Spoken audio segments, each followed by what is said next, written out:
আকাশবাণী কলকাতা সমীক্ষা শিরোনাম দেশবন্ধু এ যুগের রাজা হরিশচন্দ্র। লিখেছেন ডক্টর জয়ন্ত চৌধুরী। বেনারসে গঙ্গার একদিকে মণিকর্ণিকা ঘাট, যেখানে প্রতিনিয়ত কাশীর মহাদেব বিশ্বনাথকে সাক্ষী করে চিতার আগুনে শেষ হয়ে যাচ্ছে জীব আত্মার জীর্ণ বসন। গঙ্গার আরেক সীমানা প্রান্তে রাজা হরিশচন্দ্রের ঘাট, যে ভূমির আকাশে বাতাসে আজও যেন শুনতে পাওয়া যায় চণ্ডালবেশী রাজা হরিশচন্দ্রের সর্বস্ব সমর্পণের সেই সাধনার কথা। এই যুগের আর একজন সন্ন্যাসী রাজা, যিনি দেশের জন্য, দশের জন্য এবং মাতৃমুক্তি সাধনায় সর্বস্ব অর্পণ করে চলে গেলেন আজ থেকে 100 বছর আগে এই বাংলায়।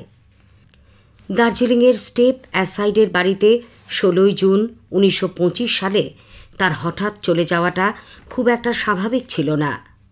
কিছু বছর আগে ওই গৃহেই ভাওয়ালের রাজকুমার গুরুতর অসুস্থ হয়েছিলেন এবং তার মৃত্যু ও প্রত্যাবর্তন নিয়ে ঐতিহাসিক মামলা জনমানসে ঢেউ তুলেছিল।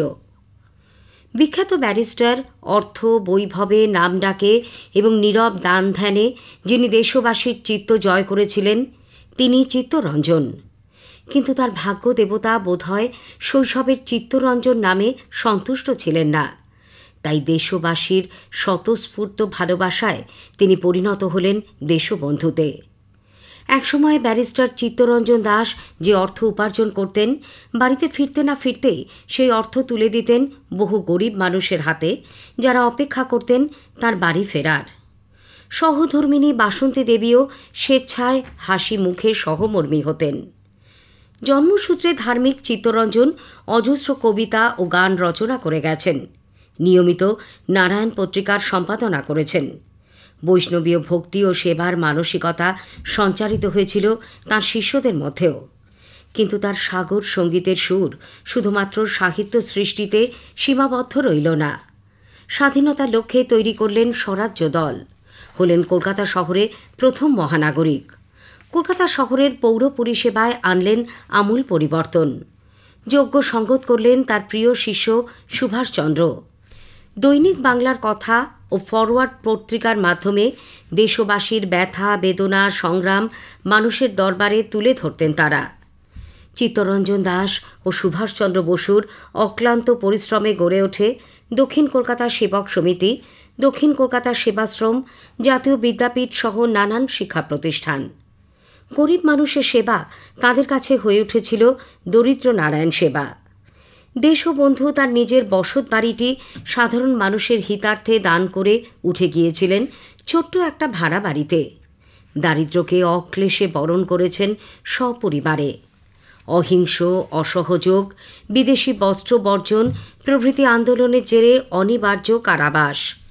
দেশবন্ধু তার পরিবারকেও সামিল করেছিলেন গ্রেপ্তার বরণের ঝুঁকিপূর্ণ রাজপথের আন্দোলনে। ভারতের আর কোনো জাতীয় নেতার ক্ষেত্রে এমন দৃষ্টান্ত নেই। দেশের অসাম্প্রদায়িক গণ আন্দোলনের পথ দেখিয়েছিলেন তিনি। যদি তাকে অসময়ে চলে যেতে না হতো, তাহলে ভারতের মুক্তি আন্দোলনের ইতিহাস নিঃসন্দেহে অন্যরকম হতো। 100 বছর আগে কালীঘাটের কেওড়াতলা মহাশ্মশানে জনসমুদ্রের মাঝে তার নশ্বর দেহ যখন পঞ্চভূতে লীন হয়ে যাচ্ছিল, সেখানে তখন উপস্থিত ছিলেন গান্ধীজি। দেশবন্ধুর প্রিয় শিষ্য সুভাষচন্দ্র তখন বার্মায় বিনা বিচারে কারারুদ্ধ। একদিন পরে পেয়েছিলেন দেশবন্ধুর প্রয়াণ সংবাদ। বিদ্রোহী কবি নজরুল ইসলাম রচনা করলেন দীর্ঘ কবিতা চিত্তনামা, আর বিশ্বকবির লেখনীতে ঝরে পড়ল সেই অমোঘ বার্তা, এনেছিলে সাথে করে মৃত্যুহীন প্রাণ, মরণে তাহাই তুমি করে গেলে দান। সমীক্ষা শেষ হল। এটি লিখেছেন ডক্টর জয়ন্ত চৌধুরী।